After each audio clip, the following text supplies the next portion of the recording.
Supreme court ने जिन याचिकाओं पर फैसला सुनाया उन्हें वकील विशाल तिवारी और एमएल शर्मा, कांग्रेस की नेता जया ठाकुर और सामाजिक कार्यकर्ता अनामिका जायसवाल ने दायर की थी।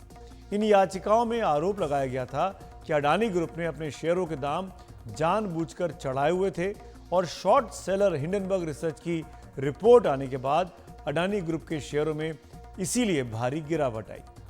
24 जनवरी को छपी हिंडनबर्ग रिपोर्ट के बाद शेयरों में इस गिरावट से बाजार में लाखों निवेशकों को भारी नुकसान हुआ। इस मुद्दे को भी सुप्रीम कोर्ट ने गंभीरता से लिया है। सुप्रीम कोर्ट ने अपने फैसले में शेयर बाजार के निवेशकों के हितों को भी बचाने पर जोर दिया। सुप्रीम कोर्ट ने निवेशकों के लिए कहा कि निवेशकों की रक्षा के लिए तत्काल उपाय किए जाने चाहिए। निवेशकों की रक्षा के लिए कानून सख्त होने चाहिए, उनमें सुधार करने की जरूरत है। ये सुनिश्चित करें कि फिर निवेशक इस तरह के किसी और मामले का शिकार न हो। सुप्रीम कोर्ट की कमेटी के सुझावों पर अमल करने की हिदायत भी दी है। सरकार और सेबी देखे कि क्या शॉर्ट सेलर ने नियमों की अनदेखी की है, यानी कहीं ना कहीं वो हिंडनबर्ग पर इशारा करती है। सुप्रीम कोर्ट की आज की ये महत्वपूर्ण टिप्पणी। जांच के आधार पर सरकार उचित कार्रवाई करे, ये भी कोर्ट ने कहा। आपको बता दें कि हिंडनबर्ग रिपोर्ट के बाद निवेशकों को 4 लाख करोड़ का नुकसान हुआ था। सुप्रीम कोर्ट ने अपने आदेश में कहा कि सेबी और केंद्र सरकार की जांच एजेंसियां इस बात की जांच करें कि हिंडनबर्ग रिसर्च और अन्य संस्थाओं द्वारा शॉर्ट पोजीशन लेने के दौरान क्या कानून का उल्लंघन हुआ जिससे भारतीय निवेशकों को नुकसान हुआ। अगर कानून तोड़ा गया है तो उचित कार्रवाई की जानी चाहिए। सुप्रीम कोर्ट के फैसले के हिसाब से शॉर्ट सेलर हिंडनबर्ग के खिलाफ जांच होनी चाहिए। सवाल यह है कि उसके खिलाफ किस तरह की कार्रवाई हो सकती है। ये बात तो क्लियर है कि हिंडनबर्ग ने ये सब काम किया है अपना प्रॉफिट कमाने के लिए। छोटे छोटे इन्वेस्टर्स का पैसा इसमें काफ़ी नुकसान भरा गया है। लेकिन बात यह है कि ये हिंडनबर्ग एसोसिएशन तो इंडिया के बाहर है। जब तक ये यहाँ पे ना हो, इनके खिलाफ कोई मुकदमा यहाँ चलाना मुश्किल है। लेकिन फिर भी इसकी तहकीकात करी जा सकती है कि हिंदुस्तान में या बाहर हिंडनबर्ग के खिलाफ क्या कार्रवाई करी जाए। और मैं तो कहूँगा कि हम सब इस इशू को सपोर्ट करें कि ऐसे लोग फिर जो है दोबारा इस तरह की चीज़ें ना करें और इस तरह के नुकसान ना भरे जाए।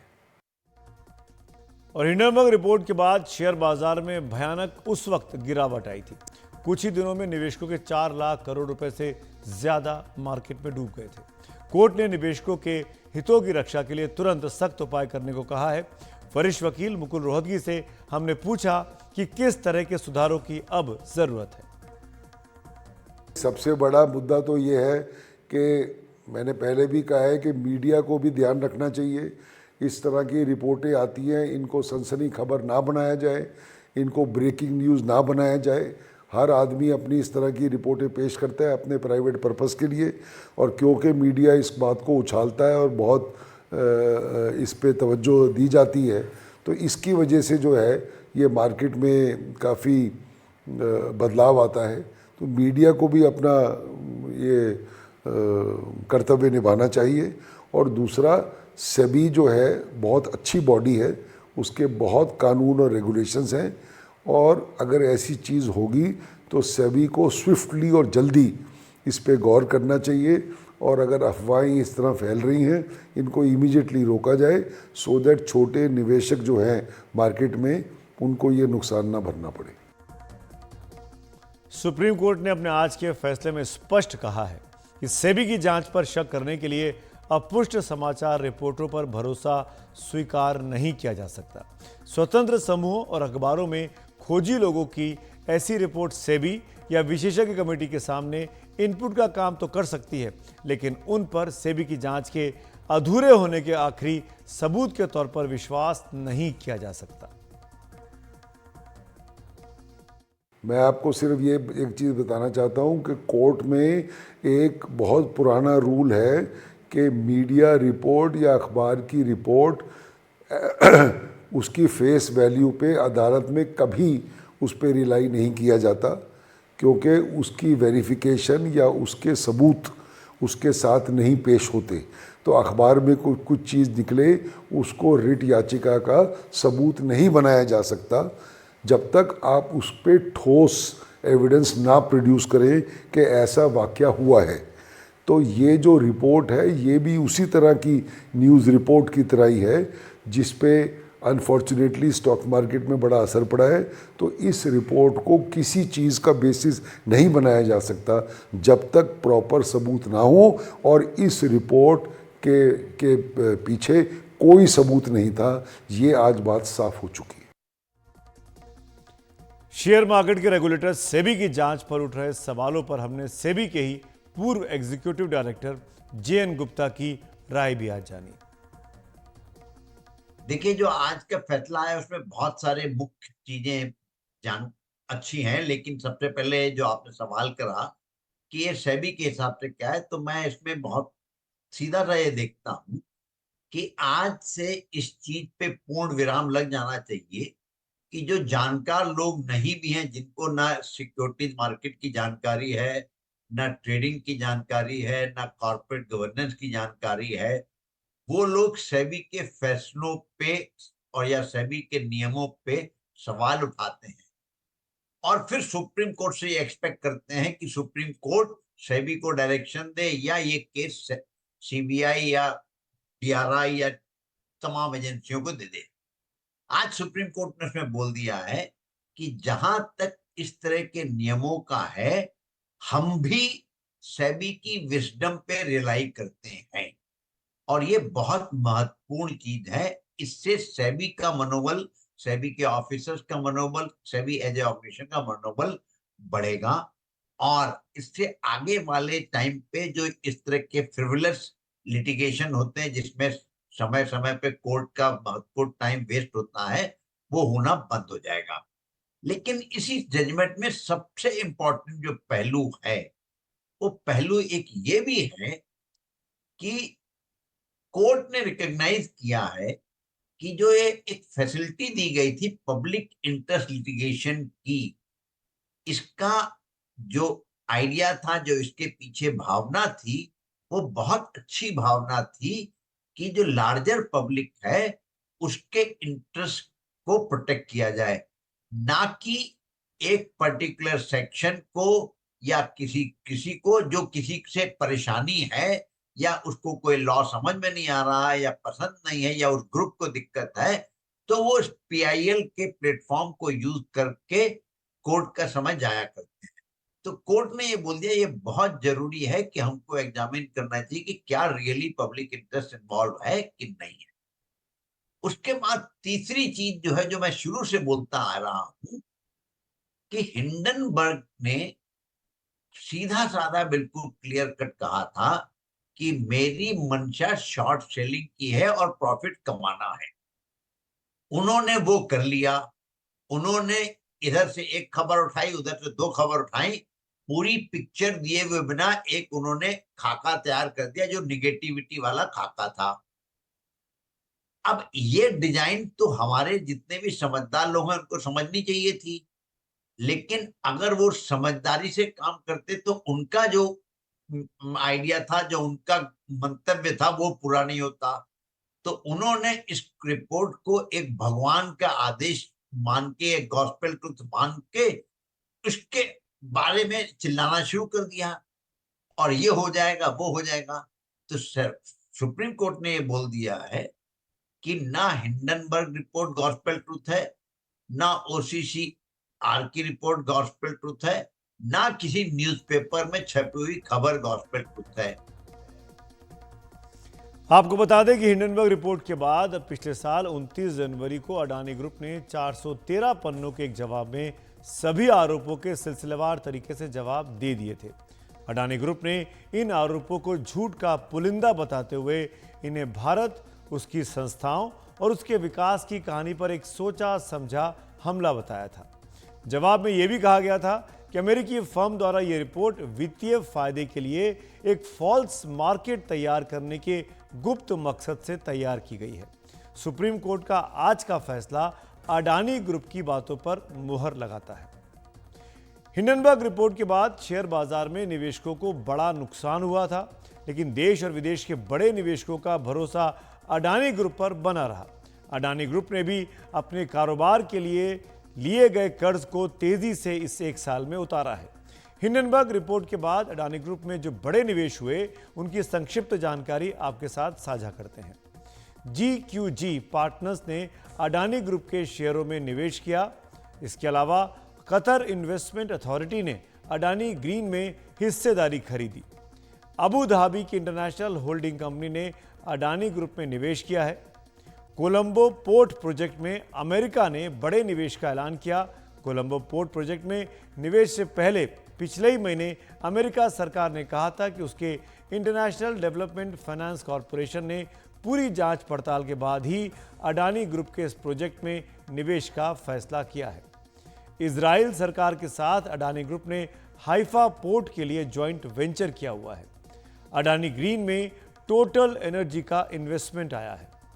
ACC अंबुजा को खरीदने के लिए कर्ज अडानी ग्रुप ने रिफाइनेंस किया है। ये सब तथ्य इस बात का सबूत है कि अडानी ग्रुप में निवेशकों का विश्वास हिंडनबर्ग रिपोर्ट के बावजूद बना रहा।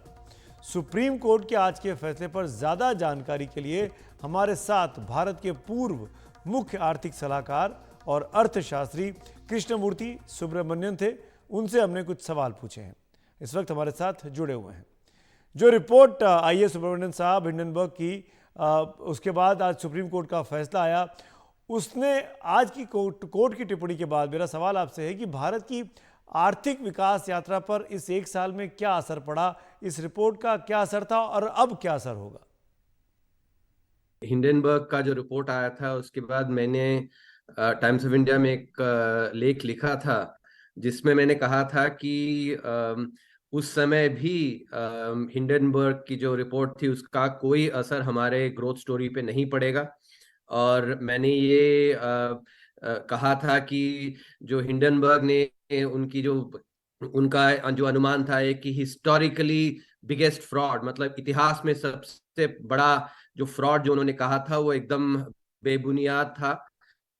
और मुझे नहीं लगता था उस समय कि इसका हमारे ग्रोथ स्टोरी पे कोई असर पड़ेगा, और वैसा ही हुआ है। ये बहुत संतोष का विषय है मुझे कि जो मैंने तब जो जजमेंट किया था वो एक्चुअली सही निकला।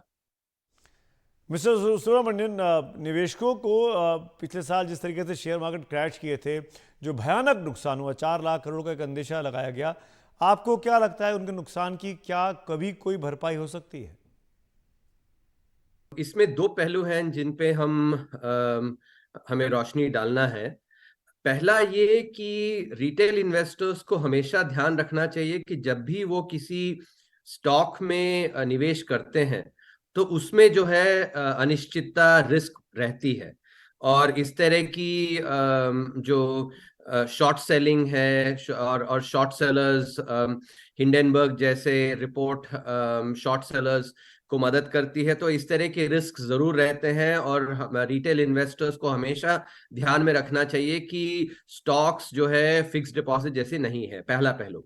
दूसरा ये कि हालांकि वहां पे तब नुकसान हुआ था हिंडनबर्ग के रिपोर्ट के बाद, लेकिन उसके बाद जो है जो बाकी जो इंफॉर्मेशन आई है उसके बुनियाद पर अडानी का जो स्टॉक प्राइस है उसमें काफी करेक्शन हुआ है। और जो गलत धारणाएं थी वो जब उसमें दूध का दूध पानी का पानी हो गया तो उसके बाद स्टॉक प्राइस में जो है वृद्धि हुई है।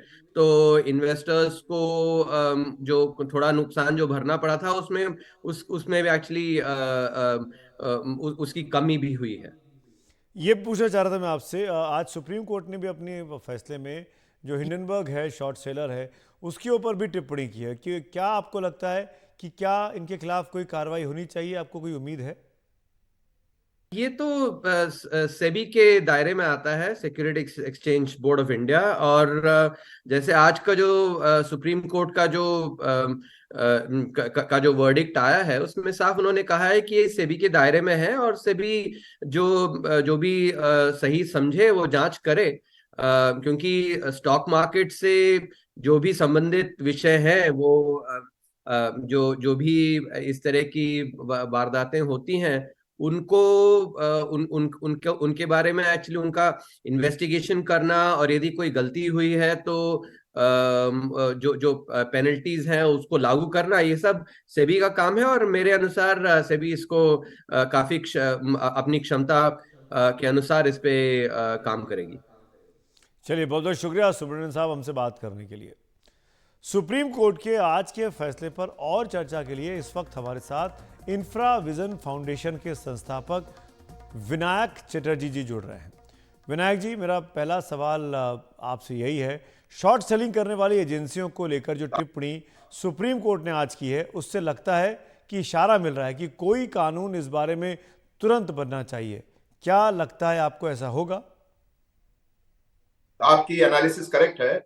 सुप्रीम कोर्ट भी इशारा कर रहे थे, मोर देन इशारा, it is virtually giving a directive to SEBI to say take a hard look at how short sellers operate and try and plug any loopholes so that ऐसा occurrence फ्यूचर में ना हो which does damage to investors, businessmen and to the country.